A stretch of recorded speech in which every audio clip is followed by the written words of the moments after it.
జన్మనిచ్చిన తల్లి ఆ దేవుడితో సమానమన్నారు పెద్దలు. Mummy mummy please open the gate, I am waiting out side.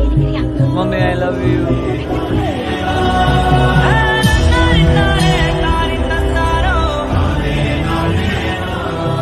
అన్నా, ఈ లోకంలో చెడిపోయిన అమ్మాయిలున్నారేమో కానీ చెడ్డ తల్లి మాత్రం లేదయ్యా. నా దృష్టిలో ఈ లోకాన్ని సృష్టించిన దేవుడు జన్మనిచ్చిన తల్లి సమానమే కాదయ్యా. తల్లే ఆ దేవుడి కంటే ఒక మెట్టు పైనుందయ్యా. ఎందుకో తెలుసా, ఈ లోకానికి కనిపించని దేవుడికి రూపాలు ఎన్నో ఉన్నాయి, కానీ ఈ ప్రపంచానికి కనిపించే దైవానికి మాత్రం ఒకే ఒక్క రూపం ఉంది. అదే